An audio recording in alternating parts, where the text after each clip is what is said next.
Genius baby কারা সে সম্পর্কে স্পষ্ট ধারণা থাকা জরুরি বাবা মায়েদের। কারণ আপনার সন্তান যদি জিনিয়াস হয় তবে ছোটবেলা থেকেই বিভিন্নভাবে তার প্রকাশ ঘটবে। আপনার সন্তান জিনিয়াস হোক বা না হোক তাতে মন খারাপ করার কিছুই নেই, কারণ সকল শিশুই নিজের মতো করে কিন্তু অসাধারণ।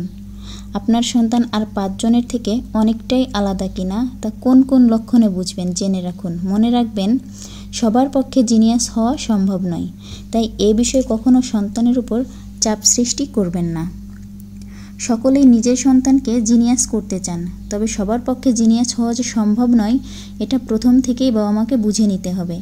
আপনার সন্তানের মধ্যে যদি কোনো অসাধারণত্ব থাকে তাহলে খুবই আনন্দের কথা, কিন্তু সে খুব সাধারণ হলেও তা নিয়ে আপনি নিজেও যেমন মন খারাপ করবেন না, তেমন সন্তানের উপরেও কোনোভাবে চাপ তৈরি করবেন না।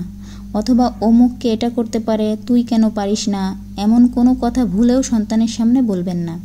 এতে সন্তানের মনের উপর অযথা চাপ সৃষ্টি হয়। মনে রাখবেন, জোর করে চাপ দিয়ে কাউকে সচিন টেন্ডুলকার বা আবুল কালাম আজাদ বানানো যায় না। যার মধ্যে প্রতিভা থাকে তার প্রতিভার বিচ্ছুরণ ছোটবেলা থেকেই বোঝা যায়। তবে সব শিশুই নিজের মতো করে অসাধারণ। এক এক শিশুর প্রতিভা এক এক দিকে বিচ্ছুরিত হতে পারে। এমন কিছু গুণ আছে যা দেখে অভিভাবকরা বুঝতে পারবেন যে তার সন্তান জিনিয়াস। আপনার সন্তানের কোন কোন গুণ তার জিনিয়াস হওয়ার দিক ইঙ্গিত দেয় সেটা জেনে নিন। 1 নম্বর, খুব দ্রুত, সহজে এবং দক্ষতার সঙ্গে শিখতে পারে। 2 নম্বর, বয়স অনুযায়ী অনেক বেশি শব্দ বা কথা শিখে ফেলে।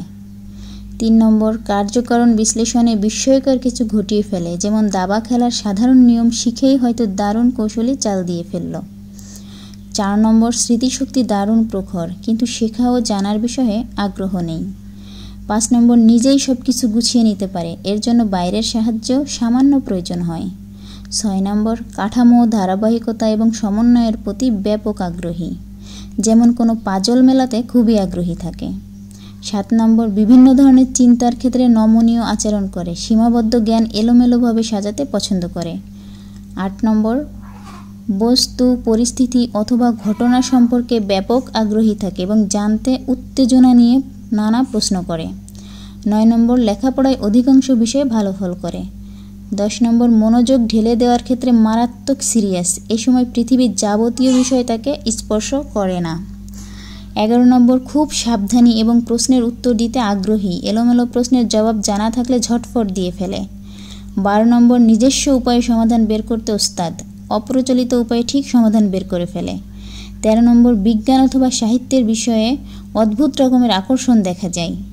14 নম্বর, কথাবার্তা এবং লেখার ক্ষেত্রে মৌলিক আচরণ দেখা যায়। 15 নম্বর, সূত্র বা সমীকরণের সমাধান বের করতে দারুণ আগ্রহী, ভুল হলে তা মুছে ঠিক করা, মাঝখানে ভুল বের করা এবং বিশ্লেষণে খুবই চটপটে।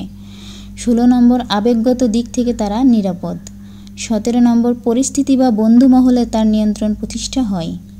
18 নম্বর, সাধারণ জ্ঞানের প্রচুর নমুনা তাদের কাজকর্মে স্পষ্ট হয়ে ওঠে। 19 নম্বর, জটিলতা নিয়ে ঘাটাঘাটি করতে আগ্রহী থাকে। 20 নম্বর, চারপাশের পরিবেশকে ইন্দ্রিয়ের সাহায্যে উপভোগ করার চেষ্টা করে। আপনার সোনামণির ভিতরে এই 20টি গুণ আছে কিনা অবশ্যই জানাবেন। ধন্যবাদ।